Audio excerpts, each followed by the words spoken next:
हमारे channel डॉडल dream को subscribe करें ताकि आने वाली न्यू वीडियो आपको मिलती रहे। एक दफा का जिक्र है। एक खूबसूरत नदी के करीब एक गांव वाक़या था। कहने को तो ये एक गांव था, लेकिन वहाँ के लोग वक्त के साथ साथ जदीद भी थे। गांव में सब लोग खुशी खुशी जिंदगी बसर करते थे। गांव नदी के करीब होने की वजह से बहुत खूबसूरत और सरसब्ज था। गांव में एक कुआं भी था।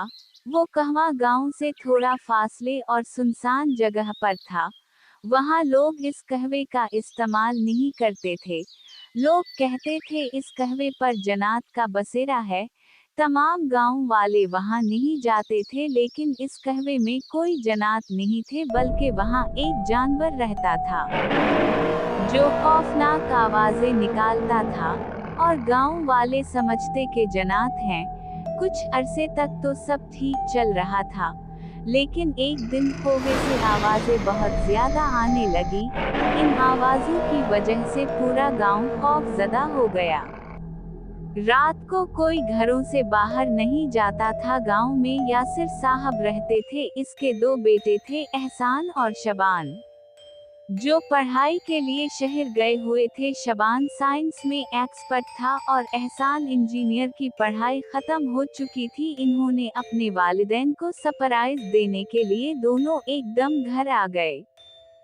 यासिर साहब अपने बेटों को देखकर बहुत खुश हुए। अगले दिन दोनों बेटे गांव में अपने दोस्तों से मिलने के लिए जाने लगे, तो उनके वालिद ने कहा कि गांव से बाहर नहीं जाना है और रात होने से पहले वापस आ जाना।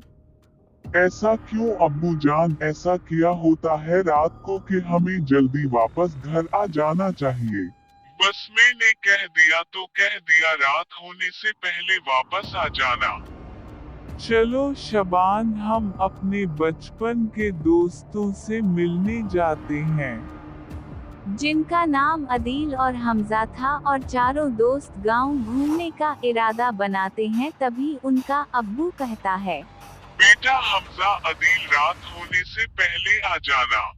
ठीक है अब्बू जान, हम आ जाएंगे। जैसे वो गांव घूम रहे थे तभी उनका गुजर एक कुएं से हुआ। चलो उस कुएं के पास चलते हैं। नहीं यार, तुम्हें पता नहीं अब्बू जान ने क्या कहा था। ऐसा किया है इस कुएं में जो तुम रात होने से पहले घर चले जाते हो। इस कुएं पर जन्नत का बसेरा है।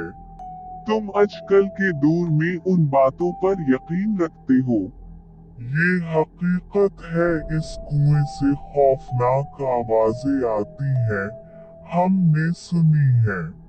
शबान ने साइंस की पढ़ाई की थी, तो वो उन बातों पर यकीन नहीं करता था। अभी चारों बातें कर ही रहे थे कि इन्हें पता नहीं चला और रात हो गई और अंधेरा हो गया और कुएं से आवाजें आने लगी। अदील और शबान डर गए और उनके साथ एहसान भी घबरा गया, लेकिन शबान ने अपना मोबाइल निकाला और ये आवाजें रिकॉर्ड कर लिया। चलो हम घर चलते हैं। कुछ देर के बाद हमजा एहसान ने कहा तो सब घर चले गए। एहसान बहुत थक गया था तो वो सो गया, लेकिन शबान को नींद नहीं आ रही थी, तो उसने अपना मोबाइल निकाला और रिकॉर्ड की हुई आवाज सुनने लगा। गौर से सुनने के बाद उसे पता चला कि ये कोई जन्नत नहीं है, ये कुछ और है। अब वो थक गया था तो वो भी सो गया।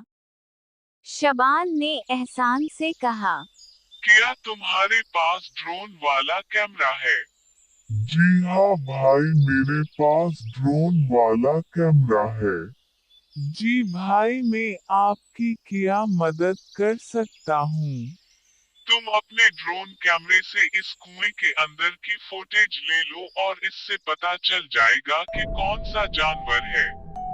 एहसान ने अपना ड्रोन कैमरा कुएं के अंदर ले गया, लेकिन कुएं में अंधेरा होने की वजह से एहसान को कुछ दिखाई नहीं दे रहा था। एहसान ने अपने ड्रोन की लाइट ऑन की। नीचे जाने के बाद उसे पता चला कि ये एक जानवर है, अजीबो-गरीब जानवर है। रिकॉर्ड होने के बाद ड्रोन कैमरा ऊपर आ गया सामने। एहसान ने शबान से कहा, भाई आप सच कह रहे थे, ये वाकई जानवर है।